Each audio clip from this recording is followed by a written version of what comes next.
Friends, मैं हूं अनुप्रिया और मेरे YouTube चैनल टच इंग्लिश में स्वागत करती हूं एक बार फिर से आप सभी का।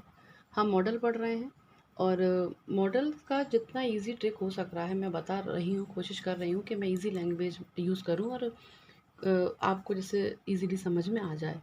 तो मॉडल हमारे 13 होते हैं, जिसमें से कुछ मॉडल्स मैं आपको पढ़ा चुकी हूँ। आज आगे बढ़ते हैं, थोड़े से मॉडल्स पढ़ते हैं। तो शुरू करते हैं आज का वीडियो। विल का पहला रूल ये कहता है कि use to indicate future action, मतलब भविष्य की कोई क्रिया को इंडिकेट करने के लिए हम विल का यूज़ करते हैं। और विल का यूज़ हम सेकंड पर्सन यू के साथ और बाकी third person they he she it के साथ करते हैं। जैसे कि मैंने कि शैल के बारे में बताया था, शैल का यूज़ हम आई और वी के साथ करते हैं और अदर पर्सन्स के साथ कुछ कंडीशंस में करते हैं। सेम इसमें भी ऐसा है कि जनरली विल का यूज़ हम सेकंड और थर्ड पर्सन के साथ करते हैं। जैसे कि ही विल गो टुमारो, वह कल जाएगा। Radha will marry Shyam next year, Radha Shyam से अगले साल शादी करेगी। ये भविष्य की क्रिया को शो कर रहे हैं, इसलिए हमने विल का यूज़ यहाँ किया है। सेकंड रूल कहता है कि यूज़ विद सेकंड और थर्ड पर्सन इंट्रोगेटिव और फॉर्मल रिक्वेस्ट। यदि आपका सेंटेंस इंट्रोगेटिव है, प्रश्नवाचक है, और आप फॉर्मल रिक्वेस्ट हो रही है जिसमें कि, तब हम विल का यूज़ करते हैं। जैसे कि will you shut the window please, हम किसी से रिक्वेस्ट कर रहे हैं कि क्या आप प्लीज़ खिड़की बंद कर देंगे।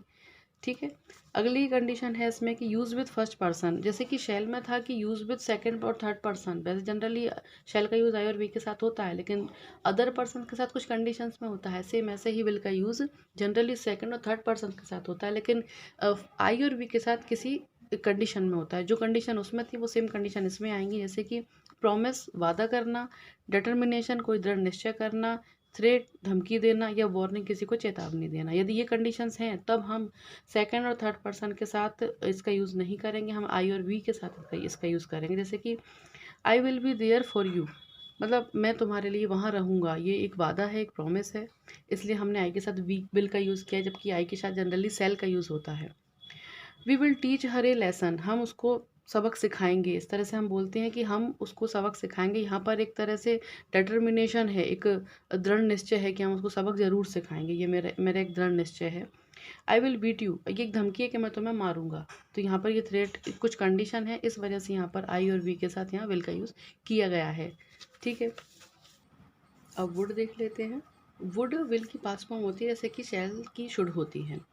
पास्ट फॉर्म ऑफ विल, तो मतलब जब भूतकाल के बारे में कुछ होगा या भूतकाल से रिलेटेड कोई सेंटेंस होगा तब हम वुड का यूज़ करेंगे। जैसे कि रानी सैड, रानी सैड मतलब रानी ने कहा।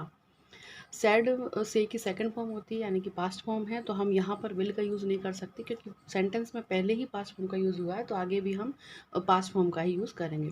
रानी सैड, रानी ने कहा दैट की Rakhi would surely pass the exam, की राखी निश्चित रूप से एग्ज़ाम पास कर लेगी। ठीक है। यहाँ पास्ट था इसलिए यहाँ पर विल की पास्ट फॉर्म लगाई गई है। सेकंड रूल देख लेते हैं इसका, पोलाइट रिक्वेस्ट। जब हम कोई हम्बल या पोलाइट रिक्वेस्ट करते हैं तब हम वुड का यूज़ करते हैं। जैसे कि would you sing a song, क्या आप एक गाना गाएंगे। हम इस तरह से किसी से पूछते हैं या रिक्वेस्ट करते हैं कि please would you sing a song, please आप एक गाना पसंद करेंगे या गाना गाना चाहेंगे या गाना गाएंगे। Would you like to have a cup of tea, cup of coffee, कि आप एक कप कॉफ़ी लेना पसंद करेंगे। जब हम किसी से पोलाइट रिक्वेस्ट करते हैं तब हम वुड का यूज़ करते हैं। अनरियल सिचुएशन, अनरियल सिचुएशन मतलब अवास्तविक स्थिति, मतलब जो हो नहीं सकता या जो हुआ हुआ नहीं और फिर भी हम उसकी संभावना व्यक्त कर रहे हैं या हम उसके ऐसी सिचुएशन बता रहे हैं जो हो नहीं सकती। इसे हम कंडीशनल सेंटेंस भी कह सकते हैं। जैसे कि if I were a bird I would fly to you, अगर मैं पक्षी होती तो मैं तुम्हारे पास आ जाती। अब कोई व्यक्ति क्या पक्षी हो सकता है या उसके कहने भर से वो पक्षी हो जाएगा, नहीं ना। तो वो सिर्फ एक काल्पनिक दृष्टि से बोल रहे हैं, एक अनरियल सिचुएशन बता रहे हैं कि if I were A bird, अगर मैं एक पक्षी होती, I would fly to you, तो मैं उड़कर तुम्हारे पास आ जाती।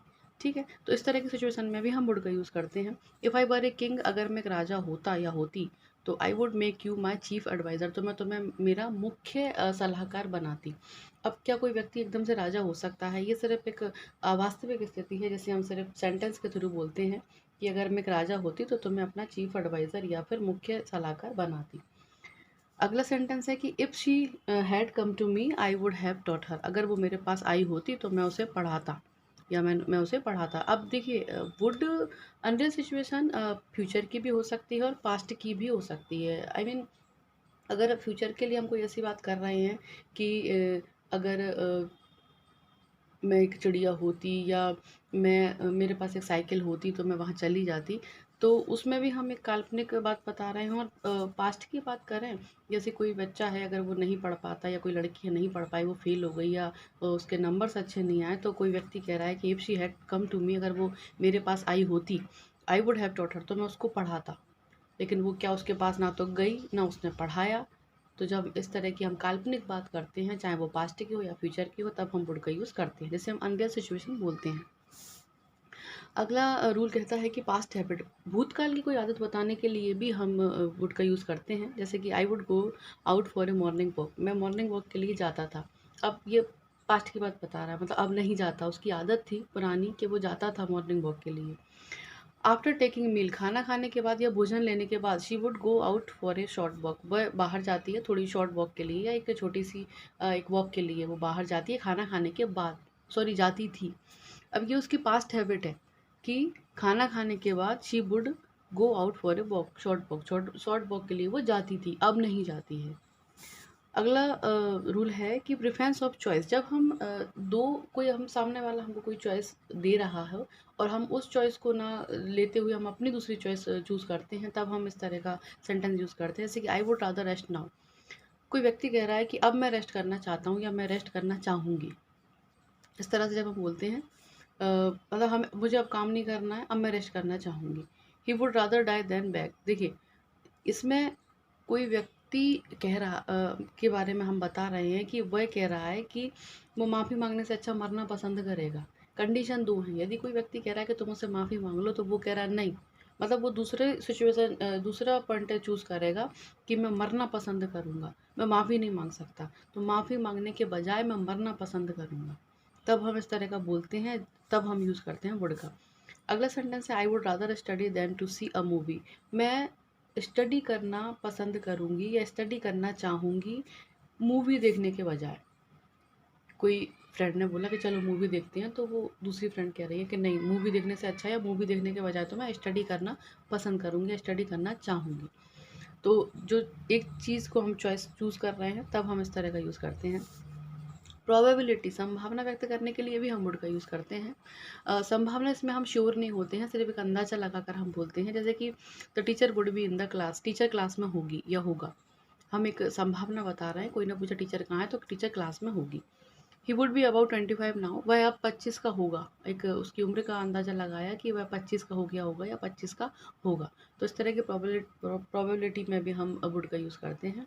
तो फ्रेंड, ये था विल और वुड। आई होप आपको समझ में आ गया होगा। नेक्स्ट मॉडल के साथ अगले वीडियो में फिर हाजिर होंगी, तब तक के लिए थैंक यू, बाय।